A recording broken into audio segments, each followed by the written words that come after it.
kweri yambwiye si ko ibintu yambwiye ari ibanga yatinyutse kubikubwira ate koko none nawe uri kumbeshya urya ni impamo y'Imana rwose cyokoze nyine yambwiraga ngo ndamucungira abagabo baba bageraga muri rugo none uje wese nje ndamuha amakuru nje ndamubwira arangije barambajije ati sinone imodoka yiherutse kugera ahangaha ko nabonye amapine gayo gishushanyije yaba yarije gukora iki yazanwe nawe nimunyumvira hanyuma se wambwiye ko ari inde mabuja koko ntiwambwiye kuri ari musaza wo kwa so wanyu nibyo namubwiraga pe ko yajaga hanaje kuharuhukira niwe mpamo y'Imana niko namubwiye pa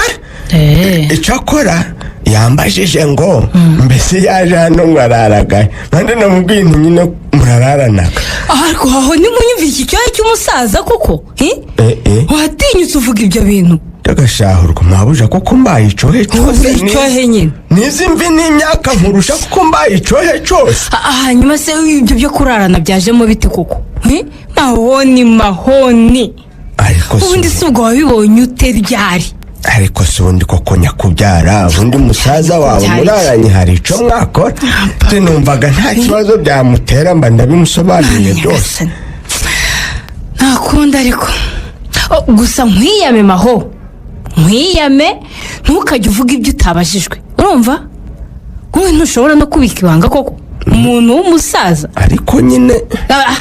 nyine iki uzongera kuzimura bigezaho nzakwirukana ayiwe mabuja rwose guhera aka kanya umunwa gwanje rwose ngiye kugododesha koroshi n'amasina doda n'ubundi ariko n'ubundi n'impamo meza byatewe n'agacupa yaramaje kungurira kuko kari kamaje kungera mu ntege naho ubusanzwe ntabwo menaga ibanga n'impamo y'Imana ariko nawe n'igihwerahwere kuyambwiraga ko ibi bintu ari ibanga uko kwedaga kubikubwira ashaka iki we ntabyo yambwiye pe ntabyo yambwiye kandi ari kumbwiye mva kandi mabuja kuko ntumbwiye ngo wabimubaje arabikubwira ega nakubeshyaga amaho nagira ngo umbwire ibyo yakubwiye yeju we ariko mahoni nabigihunyira ariko si mabuja ko ako mabuja nawe mpamo y'Imana urampemukiye nzi ubwo kumenesheje ibanga kandi ubizi neza ibyo ntubitindeho maho hanyuma rero maho numva nkubwire yego mabuja mwihanangirize pe ndakumva nyakubyara niba ushaka kuguma muri aka kazi k'ubuzamu hano iwanjye mbura imfura yanje havuga si nk'akabure rwose mabuja rega ntusi kumpembaga neza ukangaburira neza ukanyambika neza icyo nkatse cyose ukakima ni mpamo y'Imana nakora icyo nshoboye rwose ntisinkabure umva nyine nkubwire ndakumva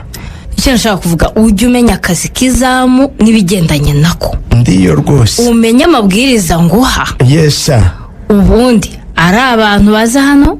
icyo bahamara n'ibindi byose bitajyanye n'izamu ryawe urebe ku ruhande yego ufunge uwo munwa wawe uranyumva neza yego bitabaye ibyo uzava hano kandi uzava nabi ndiyo mabuja mwiza impamo y'Imana guhera aka kanya akazi kanje kabaye fungura urugi neza kandi ubundi abandi ibibareba ibyabo baje barabikurikirana ibibareba njubwo ibitande bangiye kuja ndareba ku ruhande ariko rero none si yari yafashe nimero ze rero azishira muri telefone yanje ngo ndamura buri gihe mbonye hari ikigabo kiri gucaracaranga ubwo rero andazinsibira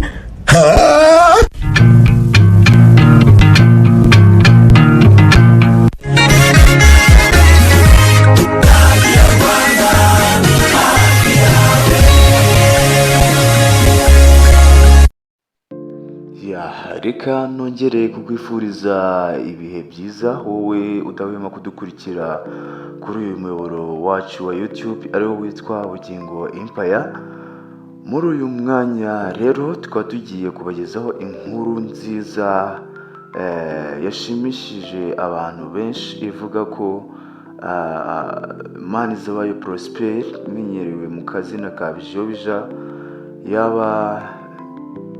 yajoyininze igroupe y'ikinamico kuri Radio Rwanda ariyo Itorero Ndamutsa. ibyo bikaba byashimishije abantu benshi cyane. Nk'ibisanzwe mwarimo muzi mu masinema mu gukina filimi, ariko byaje gutungura abantu benshi. Byumvikanye kuri radiyo Rwanda akina ikinamico, akina na role nziza cyane, nubwo yari igoye ariko yarayishoboye uko byumvikana byo rwose, kuko mwabyumvishe muri ayo majwi nabanje gushyiraho ahabanza. Uyu Bijobija Gregoire rero akaba akina muri filime ze akinamo akenshi nko kuri Rebero TV, akenshi aba ari kumwe na mugenzi we Dr Nsabi. Uyu mugenzi we Dr Nsabi rero bakaba baraturukanye ahitwa i Musanze, bakiga no ku kigo kimwe n'ishami rimwe, aho bose bize ishami rya MCB, Mathematics, Chemistry na Biology. Hanyuma biga kuri GS Muhoza. Mu kujya muri gurupe y'ikinamico ya radiyo Rwanda, mugenzi we Dr Nsabi niwe wari wamubanjirije, hanyuma nawe akaba yateye ikirenge cyo kwerekeza muri iyi gurupe y'ikinamico. Ikinamico ya mbere tukaba twayumvishije kuri uyu wa kabiri, akaba ari ikinamico nziza cyane rwose, ikinamico nziza cyane rwose. Hanyuma rero birumvikana ko iri tsinda ry'ikinamico rikorera kuri radiyo Rwanda rigiye guhita hari ikintu kigiye kwiyongeramo ko byagenda kose. Ahantu hahuriye Nsabi na Bijobija, urumva ko ari urundi rwego, ni urundi rwego rwose, ni urundi rwego. Ikinamico zigomba kuba agomba kugaragaramo impinduka uko byagenda kose.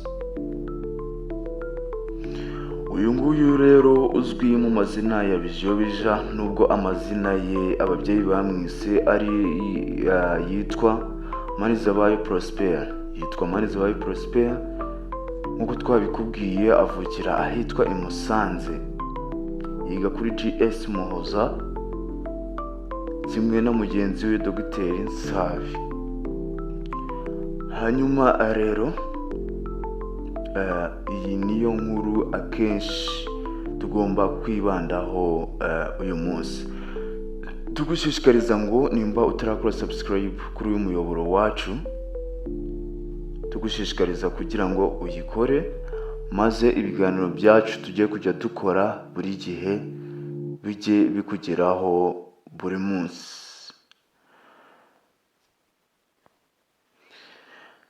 Niyo mpamvu rero ikiganiro cyacu cy'uyu munsi tugiye kugisoreza ahangaha. Dukomeze kubifuriza ibihe byiza. Mwari kumwe nanjye Joseph Bugingo, naho ubutaha. Imana ibarinde, turabakunda cyane.